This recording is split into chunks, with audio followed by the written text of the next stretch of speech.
He thought he knew her better than anyone, but beneath her glossy exterior lurked a dangerous secret. A sobering shock and wild intrigue merge into an explosive cocktail of events you won't want to miss. Buckle up, because the climax of this story will shatter every notion you've ever had about loyalty.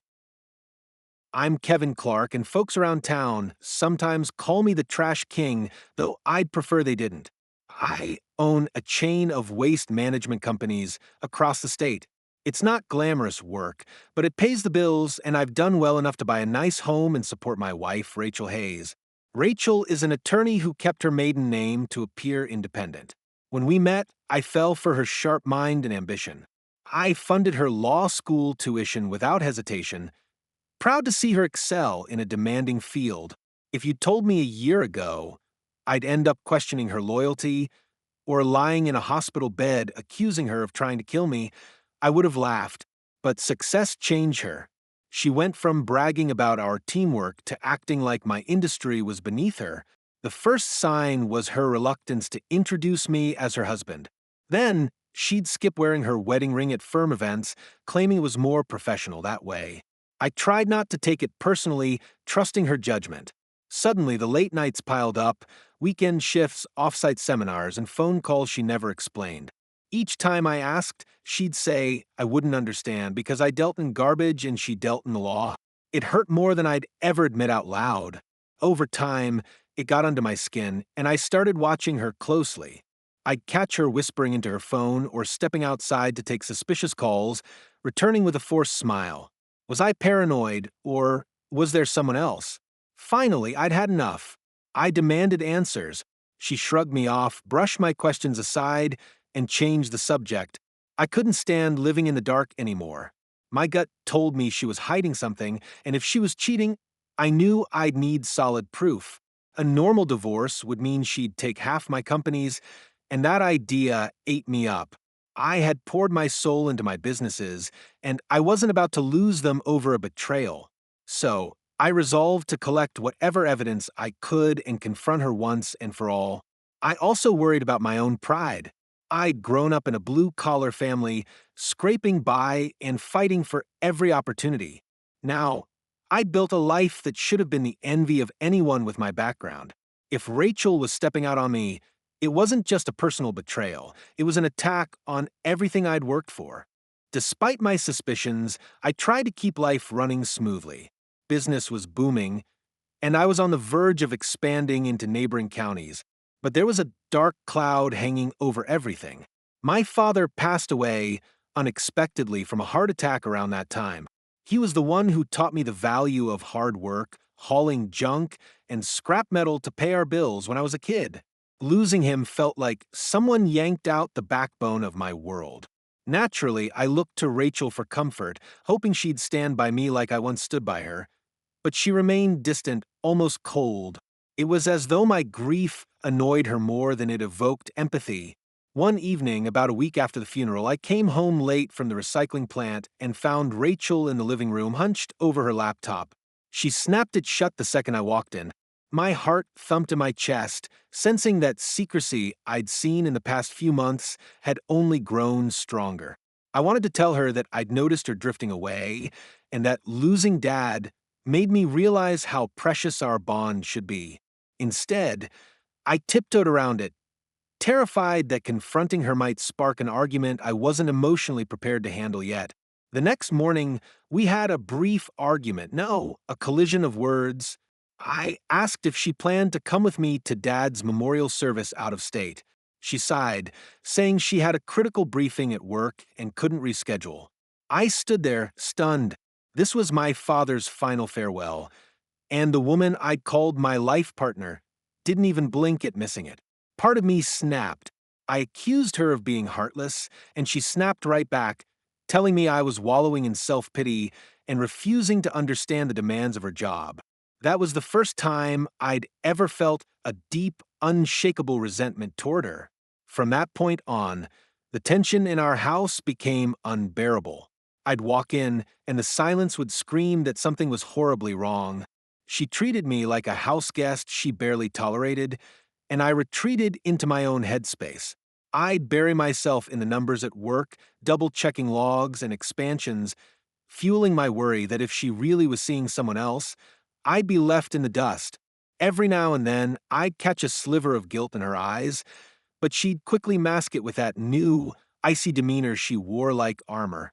My father's death left a gaping hole in my chest, and instead of helping me fill it, Rachel drove a wedge deeper between us. I started wondering if the law firm, or the high-powered circle she ran in, had warped her perspective so badly she no longer recognized what truly mattered. Or maybe she'd always been this way, and I'd just been blind to it. Either way, it was becoming obvious that something irreparable was happening. I'd lost my father, and I was slowly losing my wife. If she was determined to slip away, I'd get to the bottom of it, even if the truth was the last thing I wanted to hear. Eventually, I reached my breaking point.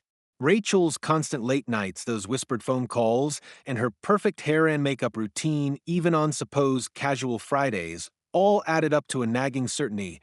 She was having an affair. I just couldn't figure out with whom. It wasn't paranoia anymore. It was everyday life slapping me in the face. Even my employees at the main office noticed that I looked stressed and asked if everything was all right at home. Determined to keep my head clear, I started digging. I checked Rachel's social media pages looking for clues, but she kept them pristine, filled with generic posts about new statutes or legal achievements. I tried to see if she'd left any digital breadcrumbs, texts, or emails, but her phone and laptop were always locked down behind passwords I didn't know. At the same time, she started treating me like a suspicious client at best, refusing to talk finances or future plans. It didn't take a genius to realize she might be preparing for a potential divorce.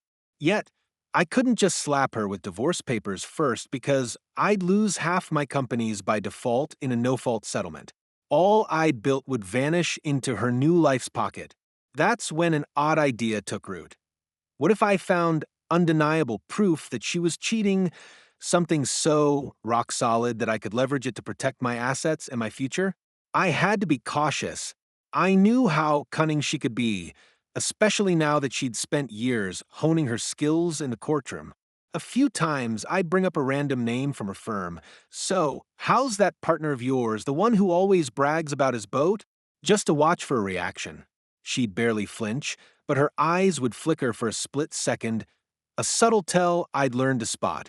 It was enough to keep me going, enough to remind me I wasn't crazy. Ironically, a part of me still wanted to salvage our marriage. I'd have given anything for her to say, "Kevin, I messed up. Let's fix this." But each day, her silence or dismissiveness whittled away that hope. Instead, I found myself playing detective in my own home, looking for any slip that might confirm my suspicions. I felt like I was living in a tense standoff, waiting for the moment I'd finally confront her with hard evidence. I just never imagined how dark and dangerous things would get. I had no clue that by the time I discovered her betrayal, I'd also be fighting for my life, and that a single moment of clarity would become my only lifeline. I remember the day Rachel announced her firm's holiday party like it was some monumental event, an exclusive gathering of the city's legal elite, complete with live music, fancy cocktails, and everyone strutting around in designer clothes. Normally, I'd stay home without a second thought. All those smug handshakes and polite grins never felt like my scene, especially when I knew half the room whispered behind my back about the trash king. This year, though, something in my gut told me I needed to go. Even before Rachel could officially invite me, I decided that attending might be the best chance. I had to see her in action among her co-workers and confirm whether my suspicions were real or just a product of my restless imagination. The moment I casually mentioned, "So, this party your firm throws every December, maybe I'll tag along for once," Rachel's face froze.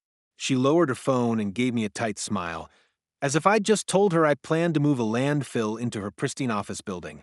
Her eyes flickered with something between shock and disappointment. She cleared her throat and tried to hide it. But I caught the fleeting panic. "You've never liked these events, Kevin," she reminded me in that cool, measured tone she reserved for difficult clients. "It's all pointless small talk and legal shop talk. You'd be bored out of your mind." She had no clue how determined I was. I shrugged as though it didn't matter to me one way or the other. But inside, a switch flipped. If she was this tense about me showing up, maybe she had a reason. Maybe she was afraid her perfect colleagues would look down on my profession, though they already did. Or perhaps she dreaded the idea of me chatting with her boss or senior partners, the ones who might spill some detail she hadn't told me.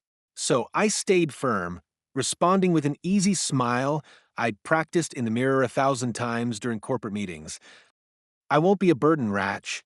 I'll just grab a soda, say hello to a few folks, then we can leave whenever you want. Deep down, I knew it wouldn't be that simple. If Rachel had secrets, she'd find some way to keep them hidden even with me there. But I wanted to look her straight in the eye and see if she could maintain that guarded front all night. Maybe I'd catch her sneaking off for a hushed conversation, or maybe I'd see something else entirely, a chance to salvage our relationship. The holiday party was coming up fast, and my decision to attend felt like stepping onto a battlefield, unsure of how the fight might end. Yet one thing was clear: I wouldn't back down. Rachel shifted her strategy the next few days, almost as if she sensed my resolve was more than idle talk. At breakfast, while I sipped my black coffee, she started casually mentioning how insane the party always got, with too many people crowded into a ballroom, everyone bragging about their billable hours. She'd lean against the kitchen counter and paint a bleak picture. I'm telling you, Kev, it's just a bunch of stressed out attorneys letting off steam after a rough quarter. Half of them end up slurring their words by 9 o'clock. You hate that environment. Remember last year's awards banquet? You practically bolted. I did remember that banquet, all right. I remembered the side glances and the forced conversation about golf clubs and suburban getaways I couldn't care less about. But I also recalled how Rachel had seemed so perfectly in her element, schmoozing with partners and talking legal jargon that sounded like Greek to me. I'd left early that night, feeling like a coat tossed aside in the corner. Her not-so-subtle hints about me skipping this year's holiday party only deepened my suspicion that she had an agenda. Maybe she'd made plans to meet someone there, or maybe she feared I'd notice a certain coworker who'd been hovering around her lately. That evening, she even tried a guilt trip. My firm invests thousands in this event, she explained, swirling a glass of water in her hand. They put on these showcases, hire DJs, sometimes even an upscale buffet. It's really more of a networking platform than a real party. I'd feel terrible if you got stuck sitting alone while I'm busy talking shop. The words came out so smoothly, but I caught a tremor in her voice when she mentioned talking shop. Who exactly would she be talking shop with, and why would that bother me? My mind jumped to darker possibilities. Was she meeting a partner for a secret rendezvous under the pretext of a work discussion? Was she afraid someone at the firm might spill the beans about an affair she was desperately trying to hide? She started to sound desperate herself, piling on excuses faster than I could shoot them down. Maybe we can have our own little celebration, just the two of us, somewhere nice, she proposed, forcing a light laugh. I shook my head, playing the fool, pretending I just wanted to be supportive and see her in her element. But the truth was, I needed to see whatever she was so determined to keep hidden. By the time the holiday party rolled around, Rachel had tried every possible angle to dissuade me, from claiming a big client might show up unexpectedly to insisting that I'd be bored stiff. Each attempt only fueled my determination.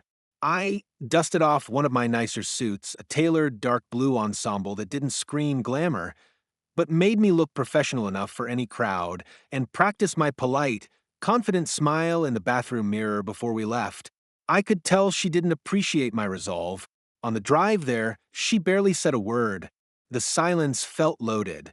Like we were both bracing for a confrontation neither of us could fully articulate. She clutched her phone in her lap, occasionally glancing down at incoming messages. I resisted the urge to ask who was texting, knowing it would only start a fight. Instead, I focused on the dim city lights and the swirl of holiday decorations outside. All those twinkling bulbs that seemed so cheerful in other years, yet felt strangely ominous tonight. When we finally arrived, the hotel's ballroom was already buzzing with laughter and chatter. Men in sleek suits and women in shimmering dresses glided around, exchanging air kisses and compliments. My gut clenched. I could almost smell the judgment in the air, as if every attorney in the room wondered, who let the garbage guy in? But I straightened my tie and held my head high. Rachel forced a smile for her colleagues, introducing me as her husband in a tone that sounded more dutiful than proud. A few responded politely, while others stared a second too long, as though scanning me for hidden flaws. One older partner gave a half chuckle when I mentioned I ran a waste management operation, and Rachel shot him a withering glare. Whether to defend me or to protect her own image, I couldn't be sure. Despite the stares, I forced myself to act normal.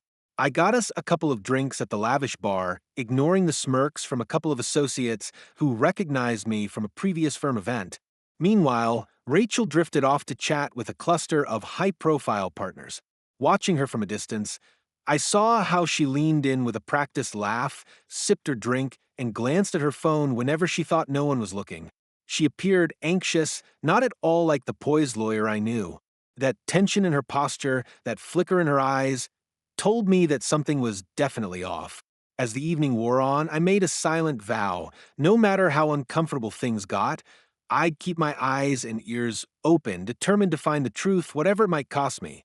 That first moment I broke away from Rachel, I pretended I just wanted to stretch my legs and admire the holiday decorations. In reality, I was measuring every glance from her colleagues. Approaching a small circle near the appetizers, I heard a low chuckle. Isn't that Rachel's husband, the trash king? My stomach nodded, but I forced a polite smile, introducing myself as Kevin Clark from Clark Waste Solutions. A tall man with a slick haircut extended a limp handshake, eyeing me like a novelty item. Next to him stood a woman in a glittering red gown who sipped her champagne and giggled under her breath. I felt my pulse hammer as they sized me up. All this talk of billable hours, am I right? I joked, trying to steer the conversation. They nodded vaguely, clearly uninterested in small talk with a guy who hauled garbage for a living. My cheeks heated. I remembered Dad's lessons on pride. No matter what people say, hold your ground. So, I grabbed a crab puff from the table and asked how they liked the event. A few responded half-heartedly, while others slipped away.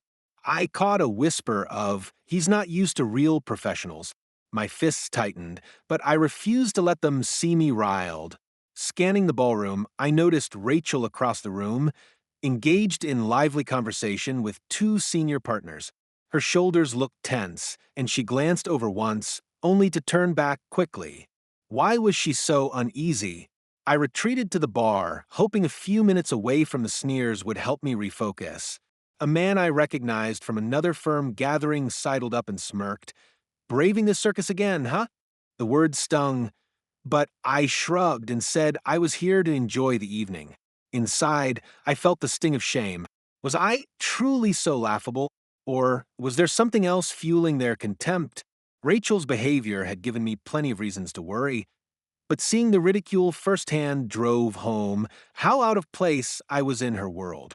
Still, I had come here on a mission, and I wouldn't let a few jeers derail me. And yet, a deeper question haunted me. Did Rachel set this up so I'd feel small? Or was this just how her co-workers acted toward anyone outside their legal bubble?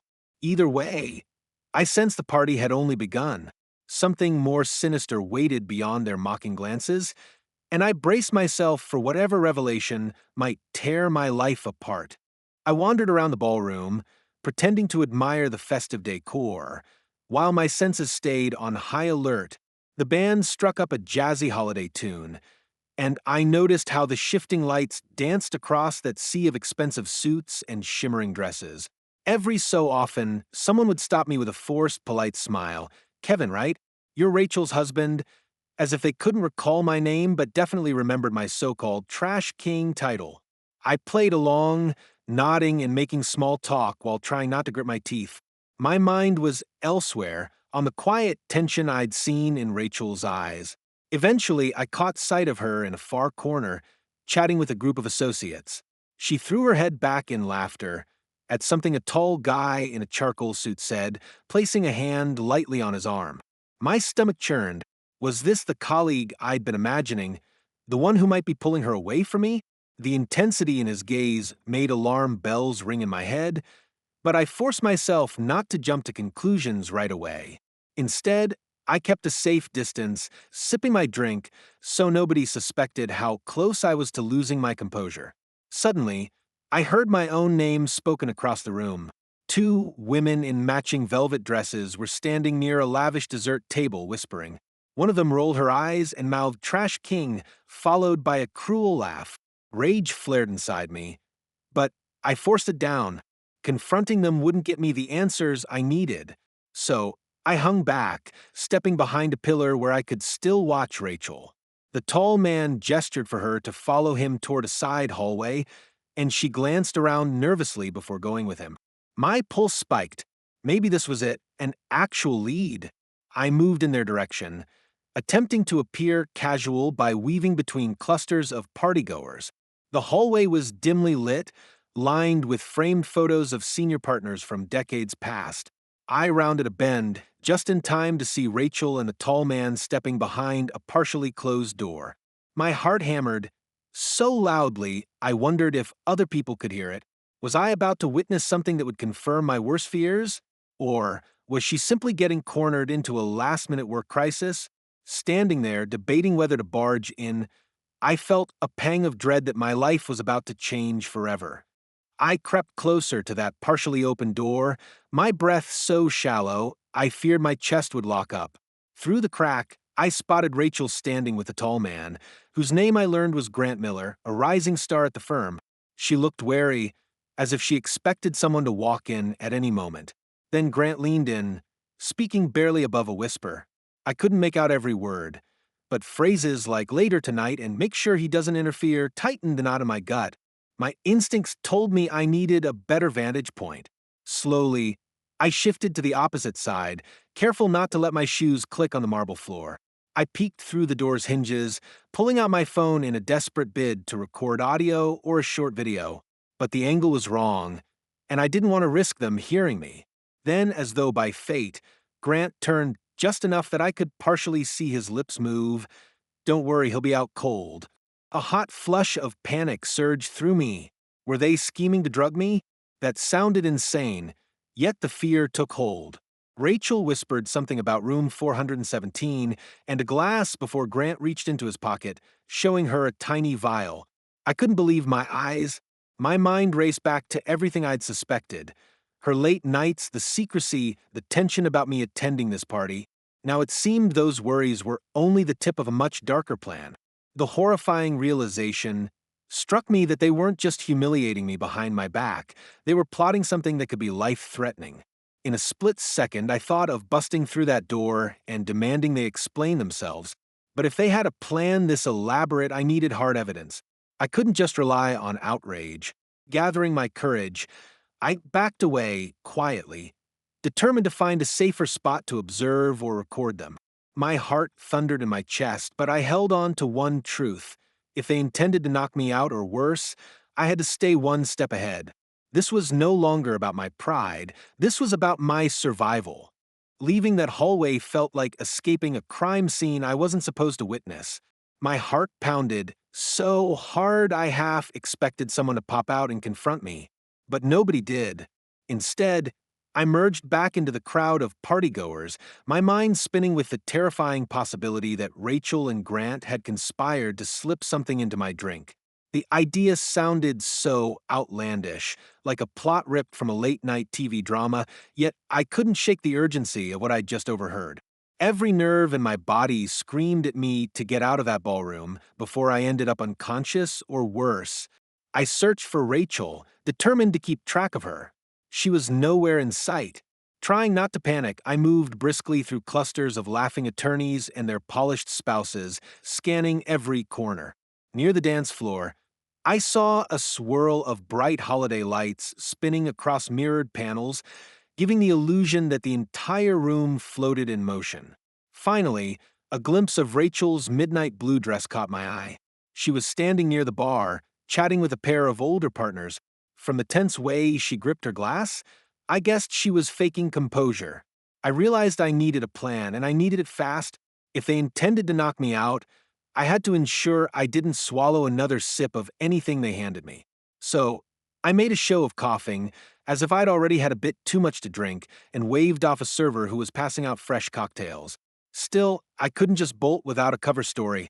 Running off might confirm their suspicion that I'd overheard them, but the risk of staying seemed too high. My mind spun with worst-case scenarios. Me lying unconscious in some hotel suite while Rachel and Grant carried on, certain they'd fooled the trash king for good.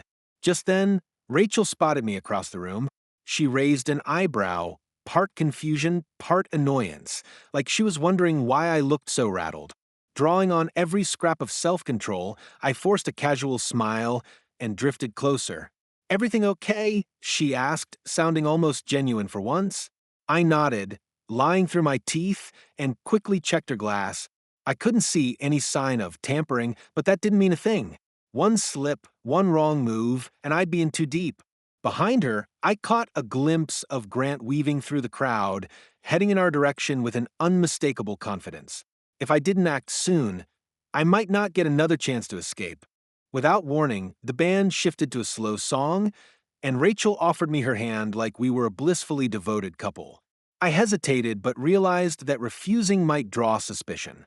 So I took her hand, letting her guide me to the dance floor. Every step we took felt laden with silent tension. All around us, other couples swayed in time to the mellow music. I tried to remember the last time we danced together without an undercurrent of distrust gnawing at me. As we moved, my eyes darted around, scanning for Grant. I finally spotted him lingering by a table, apparently trying not to look too obvious as he kept us in sight. His arms were folded, and the frown on his face made my skin crawl. I had to think of something, anything, to avoid letting him slip something into my drink. But Rachel kept drawing me closer, pressing her cheek to mine in a feigned show of intimacy. She whispered, "Don't you think we should head out soon? You don't look well." Her breath was warm, but her tone lacked real concern. I almost laughed at the irony. She was the one planning something sinister, yet she had the nerve to ask if I was okay. I mustered a shaky response. "Yeah, maybe we should leave," hoping that if we exited together, I could keep track of her.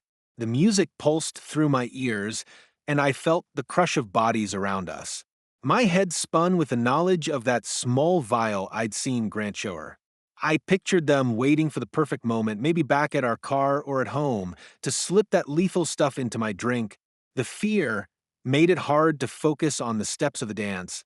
Rachel's grip on my hand tightened, and her gaze darted toward Grant. I saw a flicker of some coded understanding pass between them. Whatever they'd planned, it had to happen soon. Suddenly, she pulled me off the dance floor, steering me toward a nearby table where a half-finished drink waited, mine from earlier, perhaps. My stomach knotted as I realized she might try to top it off with whatever knockout agent they had. Instead, she nudged the glass toward me with a tight-lipped smile, as if offering a silent dare. "Drink up. Kevin, nothing to fear." My instinct screamed for me to remain calm, but not touch that glass under any circumstances. Time seemed to slow to a crawl, and I wondered if I'd be able to slip away, or if I was already too deep into their trap. I pretended to take a casual sip, but merely let the liquid brush my lips without swallowing. That was enough to fool Rachel for a split second. But as I set the glass back down, I noticed Grant looming behind her. He gave me an unsettling smile and reached out to clap me on the shoulder, though it felt more like a predator testing its prey. "Kevin, buddy, you doing all right? You look a little pale." His voice dripped with false friendliness. I forced a nod, gritting my teeth. Rachel's eyes flicked between us, and I sensed she was measuring how best to maneuver this encounter. My heart thudded so loudly, I almost missed what Grant said next. "Hey, why don't you let me grab you a fresh drink? It's on me." I could hear the undertones, an invitation to ingest whatever they'd spiked. "No thanks," I replied, trying to sound polite yet firm. "I'm feeling a bit lightheaded already. Maybe we should call it a night." I gripped Rachel's arm gently, expecting her to back me up, but her posture stiffened. Clearly, this wasn't how they'd planned to corner me. She hesitated, exchanging a look with Grant that confirmed my darkest suspicions. The tension built until I felt suffocated. People around us laughed, oblivious to the drama unfolding. I knew I had to take control before they forced my hand. Summoning every ounce of courage, I leaned in and murmured to Rachel, "Look, I'm going to step outside for some air. You can join me, or you can stay. Either way, I'm leaving." She opened her mouth, probably to protest, but I didn't wait. I pivoted away, weaving through the crowd at a brisk pace, my palms clammy and my heartbeat hammering. At last, I found myself in the hotel lobby. The glittering Christmas tree stood by the entrance, ironically cheery and innocent amidst my turmoil. A cold gust hit me as I stepped outside, and I gulped down the fresh air like a lifeline. I reached for my keys, mind racing. Should I just go home alone? Or should I wait for Rachel and keep her in sight so I'd know how far she'd go to enact this scheme? My hand shook as I unlocked the car, not sure if I'd be driving away to safety or straight into a trap they'd prepared. In the crisp winter air, I stood by my car with trembling hands, fighting the urge to simply race off into the night and never look back at that accursed hotel. Yet a deeper sense of duty kept me rooted. If I left without making sure Rachel wouldn't follow me, who knew what scheme she and Grant might attempt next? My breath came in ragged bursts as I hovered near the driver's side door, keys in hand, half expecting them to rush out and corner me. A dozen thoughts whirled through my mind. Should I call the police first? What if they dismiss my story as paranoia born of professional snobbery? It seemed insane, accusing a respected attorney and her rising star colleague of plotting to drug me at a holiday party. But after what I'd witnessed, I knew I'd be taking a dangerous gamble by assuming it was all harmless.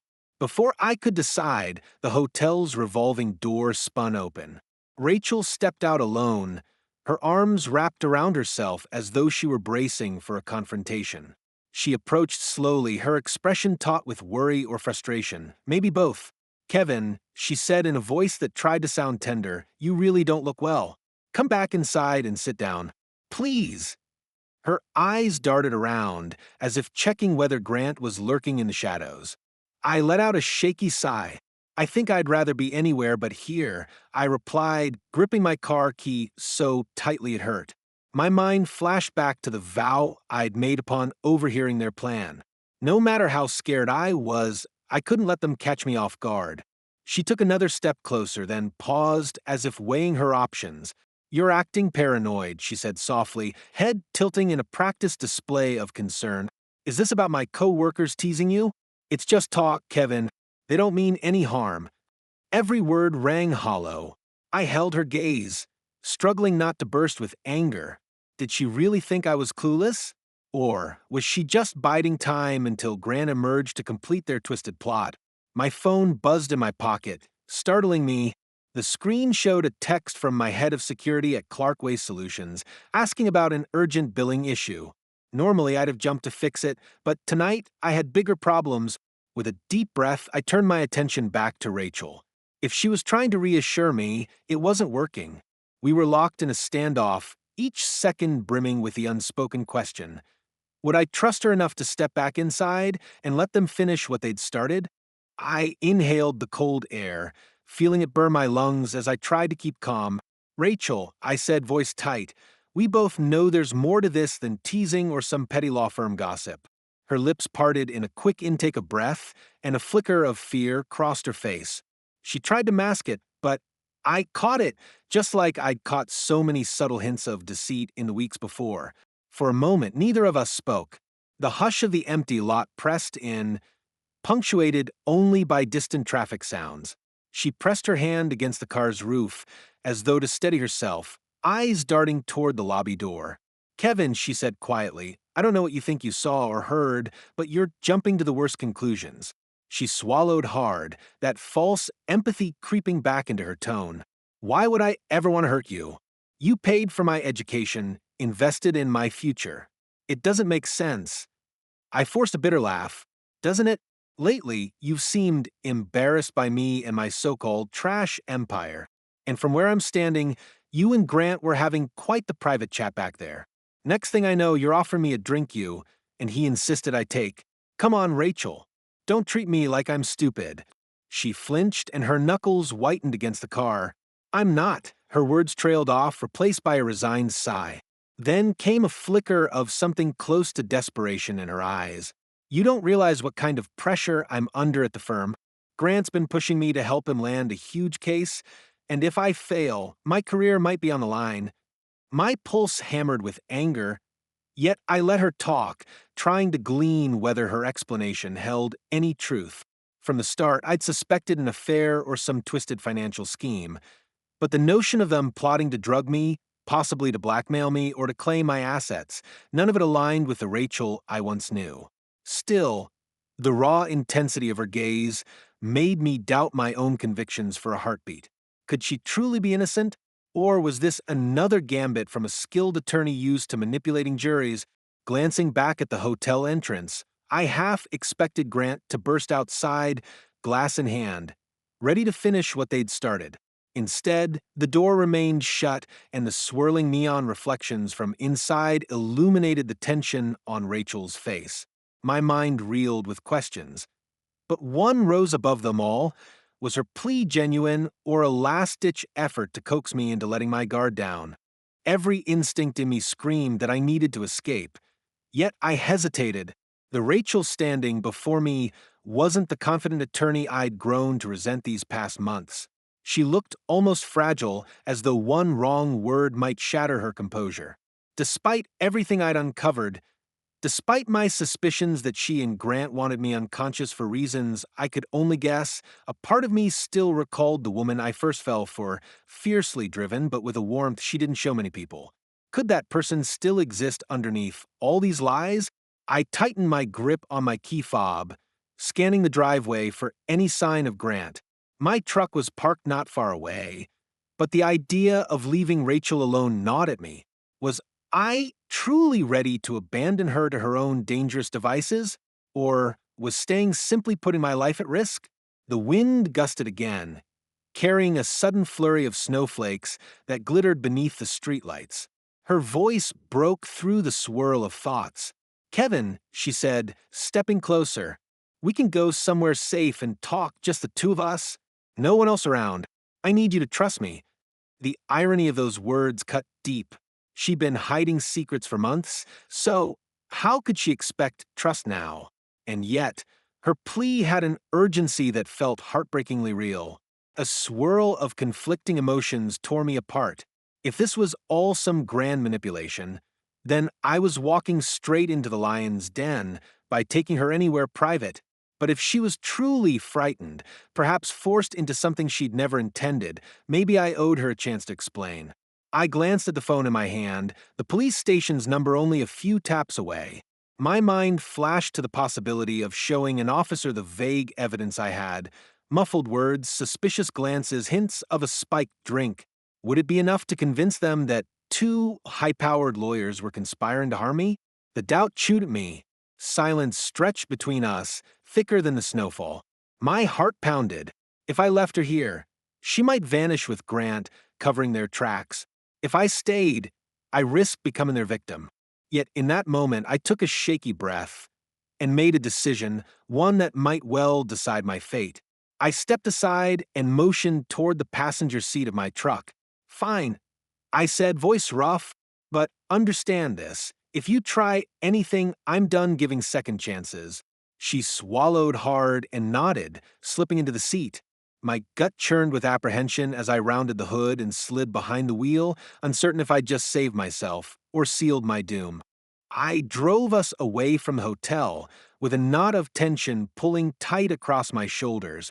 Rachel sat rigid in the passenger seat, twisting her hands together in her lap. The only light came from the soft glow of the dashboard and the occasional pass under flickering street lamps. For several minutes, neither of us said a word, as if speaking first might shatter the fragile moment of truce we'd managed to forge outside that ballroom. I gripped the wheel so tightly my knuckles turned white. Part of me wanted to demand she reveal everything. The plan she and Grant cooked up, the reason behind that suspicious vial, and how she could even consider hurting me. Yet, something told me to wait, let her speak on her own terms. Eventually, she cleared her throat, eyes fixed on the dim city skyline ahead. Could you pull over somewhere quiet? She asked in a voice so small I almost didn't recognize it. I flicked on the turn signal and turned down a side street lined with empty storefronts, holiday lights still twinkling in the windows, as though refusing to admit the party was over. At last, I found a closed gas station, its fluorescent sign buzzing eerily against the stillness. I switched off the engine. My reflection in the rearview mirror looked exhausted, a man on the brink of either rage or tears. Meanwhile, Rachel stared out her window, lips parted like she was rehearsing what to say. Finally, she faced me.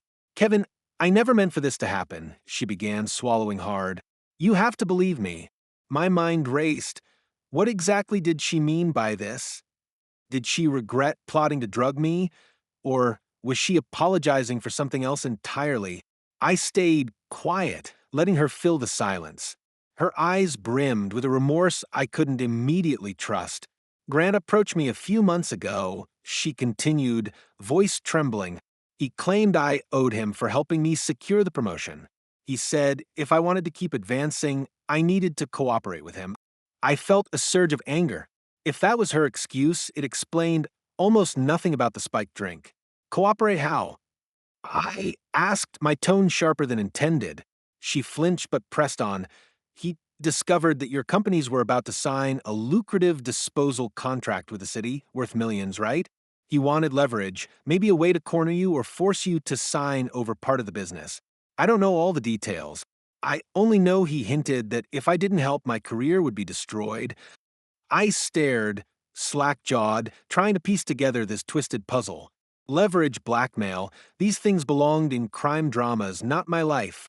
But the memory of that small vial flashed through my mind like a warning sign. "So you agreed to drug me?" I demanded, fists clenching in my lap. She closed her eyes, tears staining her cheeks. I, I didn't know how far he'd go. I panicked. Her confession hung in the stale air of the truck, and I could practically hear my pulse drumming in my ears. Rage bubbled inside me, but it was tangled with a sickening pity. I couldn't ignore how frail she looked, shoulders trembling like a leaf about to be swept away in a storm. Yet, I also couldn't excuse the fact that she'd gone along with Grant's plan, whatever the details. That was a line you just didn't cross, unless you were either desperate or truly ruthless. With an unsteady breath, I asked, "What was the end game? Were you supposed to knock me out and what? Take me somewhere? Sign something under duress? Or worse?" I felt bile rising in my throat. The thought that she or Grant could have hurt me in ways I couldn't imagine made my skin crawl. Rachel shook her head, tears glistening. "I swear I didn't want to do it.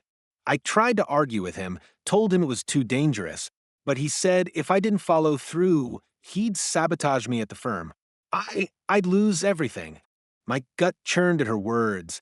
What about me losing everything? I shot back. My company, my health, my life, maybe? She had no answer, just a weak sob that broke in her throat. I pushed on, feeling a strange numbness settle in. "Did you even think for a second about what this would do to us? Or were you so wrapped up in your ambition that you didn't care?" Rachel began to stammer a defense, but words failed her. In that moment, I saw not just a betrayer, but someone who realized too late that she'd made a catastrophic mistake. A wave of exhaustion washed over me, and I leaned my head against the seat. All the tension of the night pressed in at once.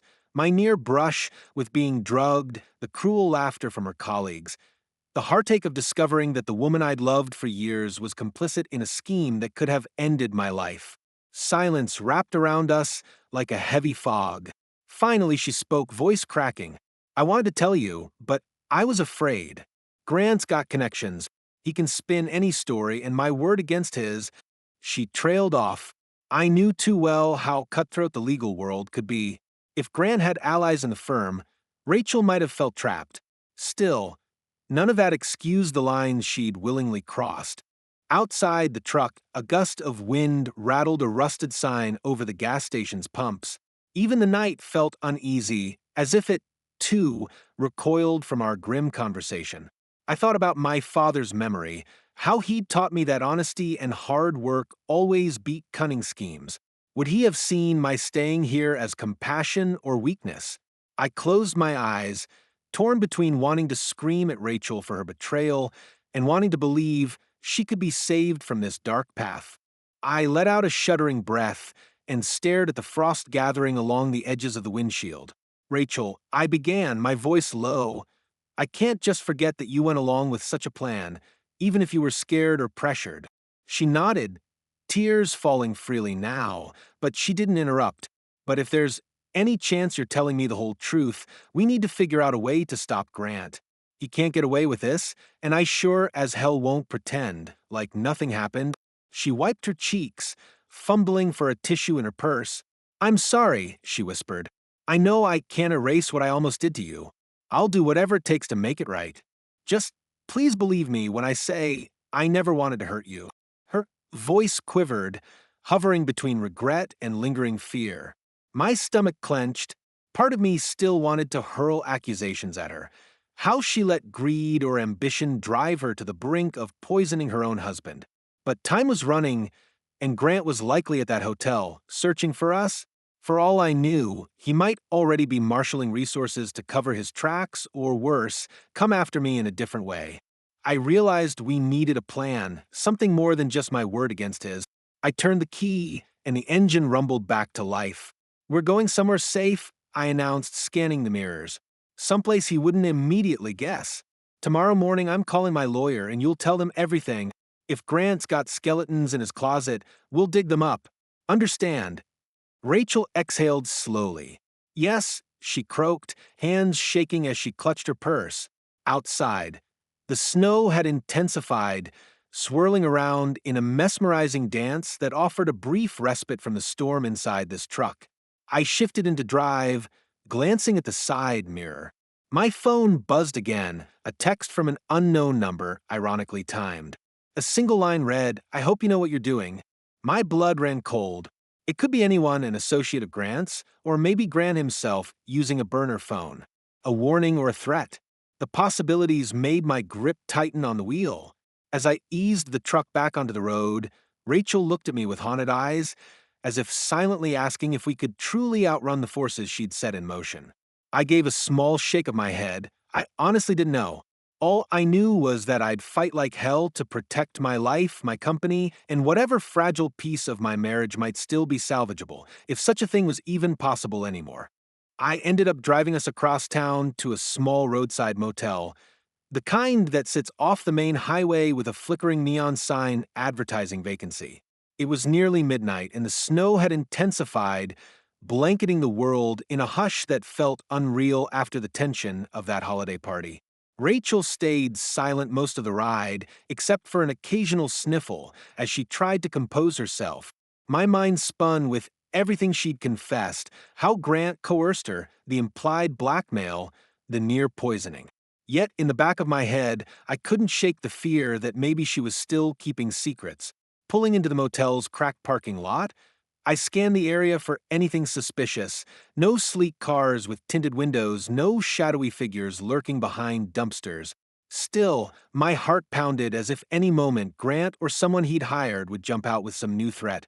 The neon sign buzzed overhead while a single porch light illuminated the shabby lobby. I killed the engine and glanced at Rachel. She was staring down at her hands like she'd forgotten how to speak.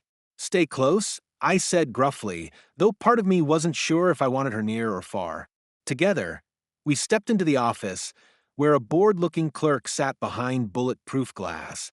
After paying cash, because I sure didn't want any traceable paper trail for Grant to find, we headed to room 106, an unremarkable rectangle that smelled faintly of disinfectant and stale cigarette smoke. Inside, I flipped on the lamp, revealing mismatched furniture and thin curtains that did little to block the howling wind. I double-checked the lock and slid the chain into place. The reality of our situation pressed in on me like a weight. The night had taken a turn I never could have imagined, running from a high-powered attorney who was once just a face at firm gatherings, all because he wanted to exploit my business.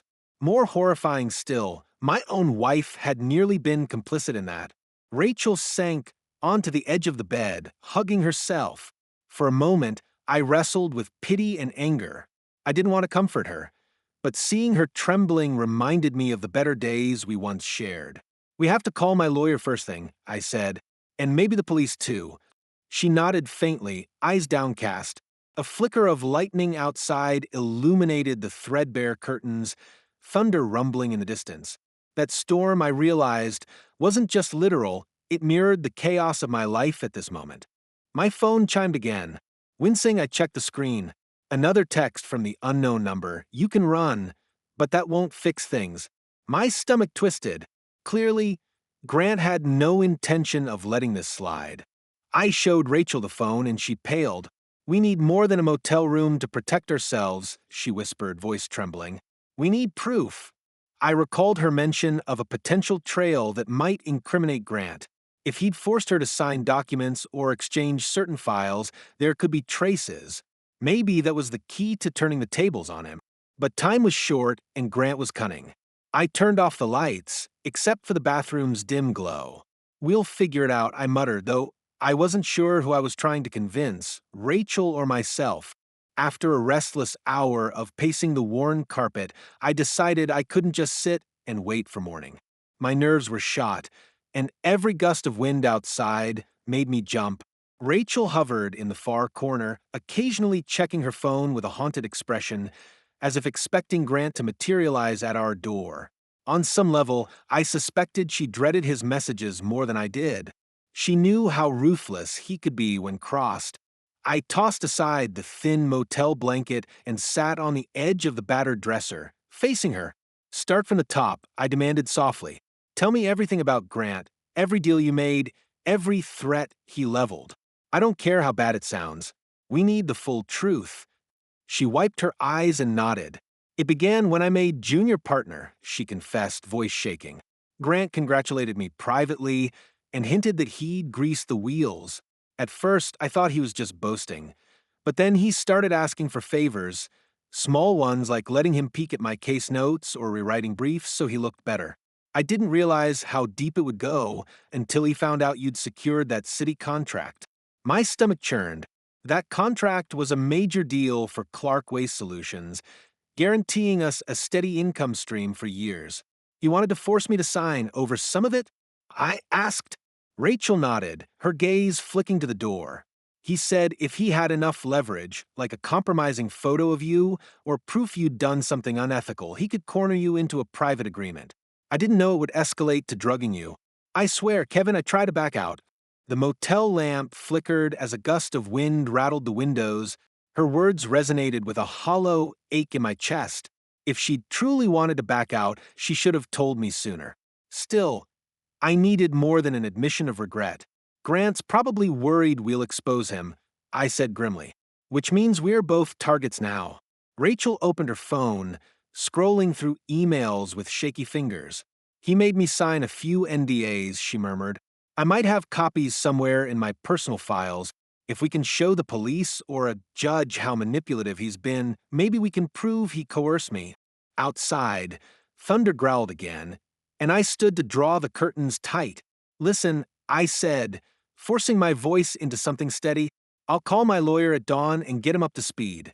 But we might need more than just your testimony. We might have to catch Grant red-handed. Rachel shuddered, but a look of resolve crept into her tear-stained face. We both knew the next few hours could make or break our futures. I sank down into one of the flimsy chairs by the tiny table, turning the phone over in my hand. I kept thinking about that mysterious text. You can run, but that won't fix things. It felt like a ticking clock, warning that if we didn't act soon, Grant would strike first. Rachel stood, crossing to me with an uneasy expression. What if we record a statement right now, she suggested. You can keep it on your phone and we'll back it up online. That way, if anything happens, at least there's a record of my side of the story.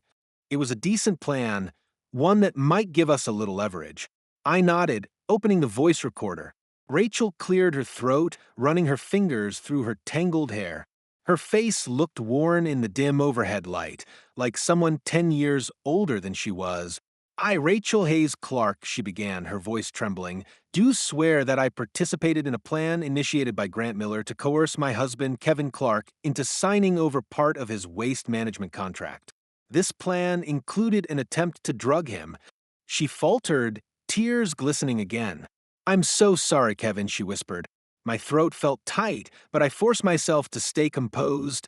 The recording beeped softly, capturing her every word, each confession. I didn't know if it would hold up in court, but it was something, a thread of truth I could cling to if Grant tried to twist the narrative. When she finished, I stopped the recording and immediately emailed it to a private address, labeling it with a vague subject line so no one could spot it easily.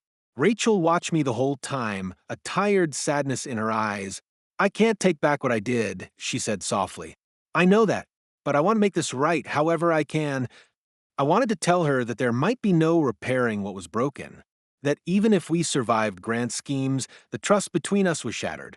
But I couldn't bring myself to speak those words. Instead, I glanced at the curtained window, half expecting headlights to appear in the parking lot. The storm outside pounded the roof with sleet, each drop a reminder that we were on borrowed time. At last, I pushed away from the table. "We'll figure out a plan in the morning," I said. "For now, try to get some rest. I'll keep watch." Rachel nodded numbly, heading toward the bed with hesitant steps.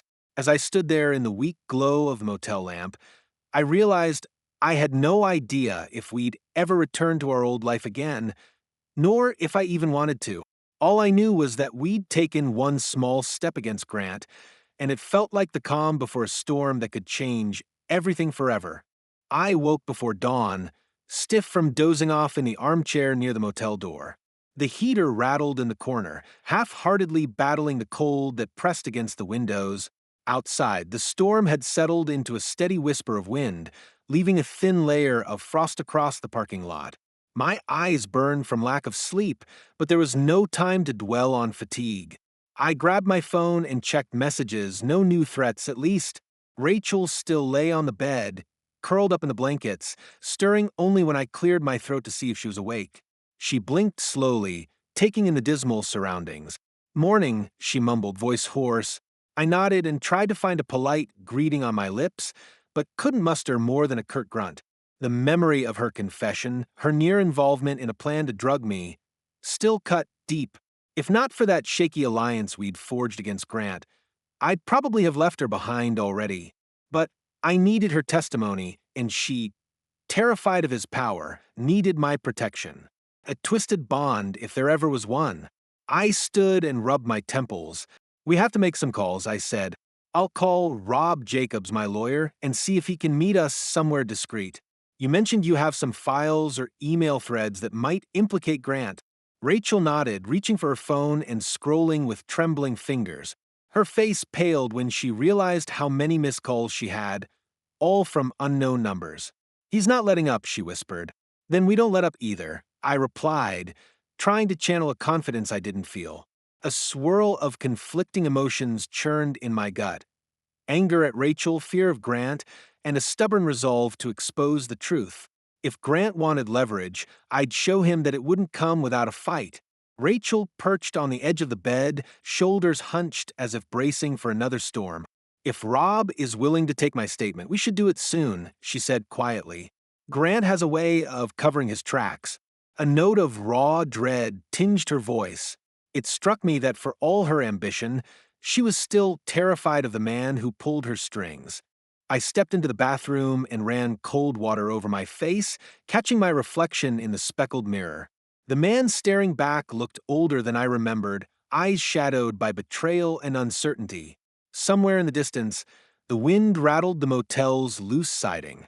A deep breath steadied me enough to face the day's reckoning. When I emerged, Rachel stood by the window, phone pressed to her ear as she murmured to Rob Jacobs, quietly arranging a safe location for us to meet. Her gaze flicked to me, and she mouthed, "He's on board." After a beat, she hung up. "He can see us in a few hours, if we can get to his office in Westbridge without drawing attention." I grabbed the keys from the nightstand, forcing myself not to dwell on how bizarre this was, sneaking around like fugitives when, in fact, we were the ones who'd almost been victimized. "Let's do it," I said, pocketing my phone, "but we watch our backs every step of the way." We left the motel under the pale light of a winter morning, the sun's rays struggling through a veil of gray clouds. The roads were slick with melted snow that threatened to freeze again at any moment. I insisted Rachel keep her head down, hood up in case Grant or his associates were out searching. Admittedly, it felt melodramatic, but given the texts we'd received, I wasn't taking any chances. Westbridge lay about 40 minutes north along the interstate, but I chose a roundabout route, weaving through side streets to avoid any easy tail. Paranoia had become my new normal, and every sedan I saw in the mirror looked like a potential threat. Meanwhile, Rachel's phone kept buzzing. She silenced it repeatedly, glancing my way with guilt shadowing her features. I focused on the road. Kevin, she began after several miles of silence. I need you to know I never wanted it to go this far. I thought maybe Grant was just bluffing, that he'd call the whole thing off. I was scared to tell you because I knew you'd see it as betrayal. She let out a shaky breath, and it was betrayal. I know that now. My jaw tensed, but I kept my eyes forward. It's not just betrayal, Rachel. It's endangering my life. I paused, forcing my voice to stay measured. But we have bigger problems right now. We can hash out the rest once we're safe. If that time ever came, traffic thinned as we left the outskirts, the scenery giving way to rolling white fields punctuated by barren trees. A sign marked our turnoff for Westbridge. About 10 more minutes, and we'd be at Rob's discreet satellite office, a small space he kept for client meetings he preferred off the record. I'd always found it mildly paranoid. Now I appreciated his caution. I risked a glance at Rachel, noticing how she twisted her wedding ring nervously, something she used to do when we first got married. For a moment, the memory of happier times stung. We had once joked about conquering the world together, me with my waste management empire and her with her law career. How had it all come down to this? A ping sounded from my phone, making me flinch. The dash displayed a text from Rob.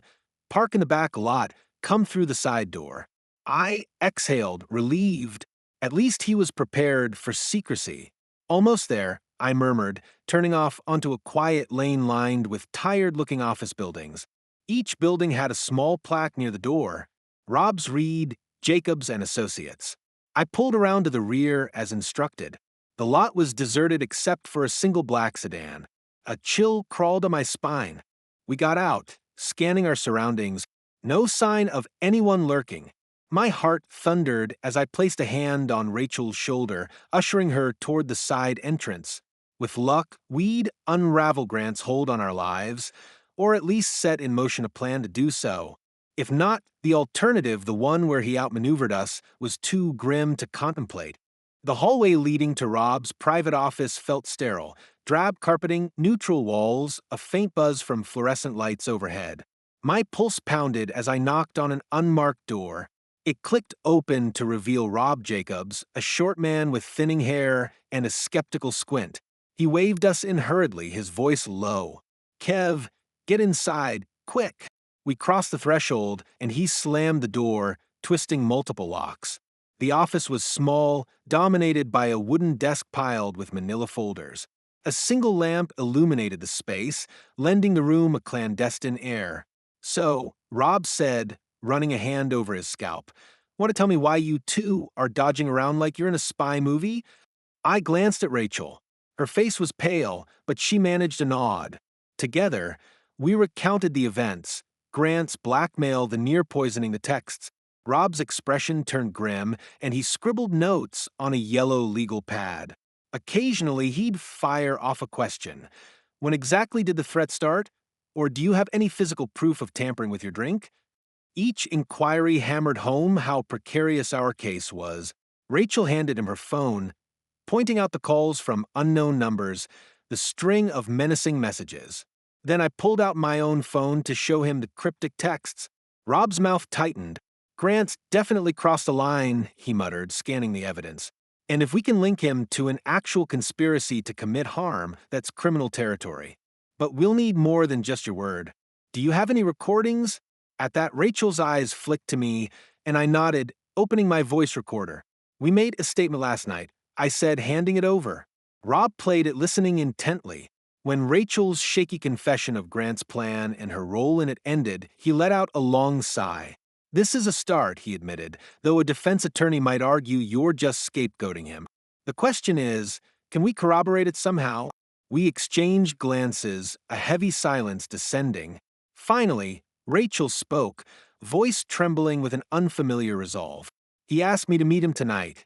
He wanted me to bring certain company documents he believed Kevin was hiding. If we go through with it, but record the conversation, maybe we can catch him red-handed.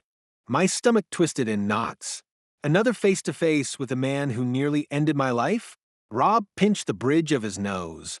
That's risky, he said, but it might be our best shot at forcing a confession. We'll need a controlled environment or at least some allies in law enforcement. He trailed off, tapping his pen restlessly. I know a detective who owes me a favor. We could try to set something up, but it has to be airtight. I swallowed hard, the enormity of what we were planning leaving my head spinning. This was no simple confrontation. It was a sting operation, a last stand to keep Grant from destroying us both. Let's do it, I heard myself say, though fear thundered in my chest. I've come too far to turn back now. Rachel exhaled, her chin trembling. Rob nodded, already dialing his contact, and in that fluorescent-lit office, with the locks bolted behind us, we prepared to step further into a dangerous game that only one side could win. The final plan came together in a flurry of phone calls, hushed conversations, and mounting tension. Rob's detective friend, a weathered woman named Detective Blake, agreed to help set up a controlled meeting in a downtown parking garage. She insisted it had to be a secure location with multiple exits and vantage points, so her team could keep watch without tipping Grant off prematurely. Rachel and I spent hours debriefing in Rob's office, going over every possible outcome. I felt like an amateur actor cramming for opening night in a role I never wanted. By late afternoon, the nerves had my stomach in knots. Rachel looked pale but determined, her hair pulled back in a tight ponytail that accentuated the dark circles under her eyes. She'd chosen a conservative pantsuit, fitting, I guessed, for a moment that might define her entire professional life. I couldn't stop glancing at her, half resentful that I had to rely on her cooperation, yet weirdly grateful I wasn't alone in this. We arrived at the designated parking structure just as dusk fell, cold wind slicing through the concrete ramps. The air reeked of exhaust and stale rainwater, with flickering overhead lights casting harsh shadows against the walls. Detective Blake's unmarked sedan waited near a column on the second level, her team hidden in nearby vehicles. Rachel and I were supposed to meet Grant on the third level, far enough from the entrance to keep civilian cars from wandering in, but close enough for backup if things went bad. The plan was simple on paper. Rachel would text Grant, telling him she had the documents he demanded and that we needed to discuss the terms of the transfer. Once he showed, I'd stand by, feigning reluctance. We'd both wear discreet recording devices tucked under our coats. The hope was that we could catch Grant incriminating himself. Meanwhile, Detective Blake and her people would be spread out, ready to move in as soon as we had him cornered. But even with that reassurance, my chest felt tight. I'd never done anything like this, lurking in a dingy parking garage, waiting for a man who nearly drugged me at a holiday party. My mind played out worst-case scenarios. Grant showing up armed or bringing muscle, or simply refusing to say enough to incriminate himself. Another text from an unknown number buzzed on Rachel's phone. Be ready. No tricks. That one line made my nerves jangle, but she just steadied her grip. It was too late to back out. Under the hard fluorescent lights, I caught a glimpse of my reflection in a tinted window, a haggard figure in a winter coat, eyes full of grim resolve. Rachel adjusted her collar, met my gaze, and gave a short, brittle nod. We headed up the ramp, footsteps echoing. The icy concrete made each step precarious, and my heart hammered as we reached the third level, adrenaline flooding my veins. Grant arrived 15 minutes late, striding out of a sleek black SUV, like he owned the place. The overhead lights cast sharp lines across his face, exaggerating the confident smirk I'd grown to despise. Rachel took a breath, moving forward with forced composure, while I hovered a few feet behind. My chest felt like it had an anvil pressing down on it, but I kept my posture rigid, reminding myself there were cops stationed behind nearby pillars. He didn't waste time with pleasantries, eyes flicking between us. Where are the files? He demanded, voice low. Rachel swallowed. "They're on this flash drive," she said, tapping her coat pocket. "But I need your guarantee Kevin stays out of it. You already went too far." Grant's cold laugh made my skin crawl. "I went too far? Let's not pretend you didn't benefit, Rachel. If I recall, you were more than willing to keep Kevin in the dark until recently." His gaze slid to me, and I resisted the urge to punch that smug expression off his face. But I clamped down on my anger, remembering we needed him to implicate himself. "Look," I said, forcing a tremor into my voice to seem vulnerable. "I just want this over. Take whatever you want from my contracts, just leave us alone." I almost choked on the words. If he believed I was caving, maybe he'd reveal more. Grant raised an eyebrow, turning his full attention on me. "You got that city contract locked in, right?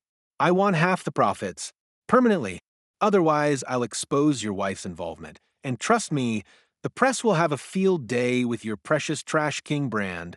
His lips curled into a sneer. "Think what that'll do to your reputation. Nobody wants a waste management scandal." Rachel shifted her weight, voice trembling with just the right note of desperation. "All right, we'll sign. But I need proof you won't come after us again. Swear that you'll leave Kevin alone." She held out the flash drive as though it were an olive branch. Grant stepped closer, eyes gleaming. "I'll give you a written agreement," he replied. "One that states you, and that's both of you, won't ever speak of this again. In exchange, I get that cut of the contract. You do realize how easy it is to slip certain substances into unsuspecting drinks, yeah? I'd hate for another accident to happen." My blood boiled, but I managed to keep my voice steady. "No accidents," I said quietly. "We'll do what you ask." My heart pounded, anticipating that Detective Blake's team would swoop in at any second. But there was no movement from the shadows. I began to sweat. Did we not have enough incriminating statements yet? Then Grant reached inside his coat, pulling out a folded piece of paper. "Sign here, Kevin," he demanded, eyes glinting with triumph. "We'll finalize the details later, but at least this acknowledges your agreement to share the city contract." He thrust it toward me, along with a pen that seemed more like a weapon than a writing utensil. My hand trembled as I took the pen, a swirl of rage and disgust making my head spin. For a second, I considered defying the plan, confronting him directly, screaming for the hidden cops to come out. But we needed more. Something about Grant's tone suggested he was close to letting slip exactly how far he'd gone. One more push. So I cleared my throat, feigning despair. "Fine," I muttered, eyeing the contract. "But answer me one thing. If you were willing to drug me once, how can I be sure you won't do it again? You nearly destroyed my life, you know." My voice quivered, half with genuine fury, half to draw him out. Grant smirked. "Destroyed your life? Don't be dramatic. Nobody died. You might have just had a rough night if Rachel had actually followed through." But she chickened out. He leaned in, lowering his voice. "You think I care about playing nice? I only care about results. And if you two don't comply, I'll make sure you vanish one way or another." That was the final piece we needed. He'd basically admitted to attempting to drug me.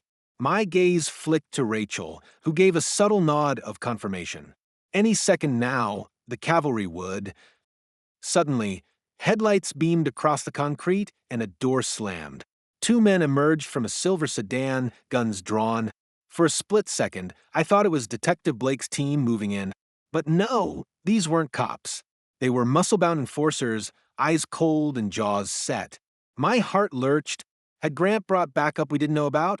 Panic rippled through me as the men approached, ignoring the recording devices hidden in our coats. Grant looked rattled but quickly covered it with a grim smile. "Suppose I had a feeling you'd pull something," he said, voice taunting. The two men fanned out, each pointing a gun at Rachel and me. My pulse thundered. Where the hell was Detective Blake? Rachel stood frozen. Fear etched across her face. The goons advanced, and I took a step back. Then, from the far side of the parking deck, I heard a sharp bark. "Police! Drop your weapons!" A swirl of motion followed as Detective Blake and her plainclothes team sprang into action, emerging from behind cars and pillars with guns leveled. Grant's men cursed, raising their weapons defiantly, but the standoff was over before it began. Gunshots cracked the air, 2 then 3. Concrete chips flew where bullets ricocheted off the floor. I dove for cover behind a support column, dragging Rachel with me. Within seconds, the muzzle flashes faded, leaving only the echo of chaos. One of Grant's henchmen lay on the ground, clutching his leg and howling in pain, while the other dropped his weapon and raised his hands. Detective Blake advanced on Grant, who now stood pinned in place, eyes wild. "Get on your knees," she shouted, training her firearm on his chest. He hesitated, perhaps still convinced he could charm his way out of anything. But reality hit him when 2 officers wrenched his arms behind his back, forcing him to the ground. Rachel clutched my arm, breath ragged. We watched as they cuffed Grant, reading him his rights. His gaze landed on us with a mix of shock and seething hatred. He opened his mouth to speak, but the officers dragged him off before he could utter another threat. My knees felt weak, adrenaline surging and draining in waves. In that moment, a tornado of relief, anger, and sorrow collided inside me. Rachel squeezed my hand, tears pooling at the corners of her eyes. Whatever came next, testifying, divorce, rebuilding our lives, would be fraught with complications. But for the first time in weeks, I felt a flicker of hope that we might survive this mess. Because despite all the betrayal and near disaster, justice, however partial, had finally caught up to the man who tried to destroy us. A few weeks after all this chaos, I woke up in my own bed, not in a stuffy motel or a police station, and realized that I could finally breathe freely. Grant was being held on charges ranging from extortion to attempted murder, and his assistants were also facing significant prison time. Detective Blake informed me that the prosecutor's office would be happy to take on this high-profile case, expecting serious punishment. I returned to work at Clark Waste Solutions, and although the staff initially looked at me as if I had been through a fire, I felt a support and respect that I had not felt in a long time. Clients continued to trust me with their waste removal and disposal, and my contract partners were far more understanding than I had expected. As for Rachel, we decided to take a break from our relationship, but not to ruin it completely. She helped the investigation, testified in court, and seemed to feel genuine remorse. We discussed everything without shouting or accusations. She admitted that she had become too carried away by her career and was afraid of losing her prestige and money. I finally explained how much her actions and coldness hurt me. For now, we live separately, deciding whether we want to restore the family or move on separately. I have noticed that in recent days it has become easier for me to wake up in the morning. Sometimes I set the alarm a little earlier and just sit in silence, looking at the first rays of the sun. There is some quiet grandeur in this measuredness. All the horrors, suspicions, and fears are behind us, and there are still chances to fix my life ahead. I do not have illusions that everything will be perfect, but at least now I have a choice, and I feel stronger and more honest than ever before. Yes, in the end, I was almost deprived of everything: my reputation, my business, even my life. But eventually, I learned to trust my own intuition and realized that no matter the size of my fortune or the loudness of my titles, the most valuable thing is to remain myself. And, if someone calls me the king of trash again, I'll probably just smile. After all, even from the biggest mess, you can pull out something worth saving. One story may be ending, but the excitement never stops. Don't wait. Jump right into the next one and keep the thrill alive.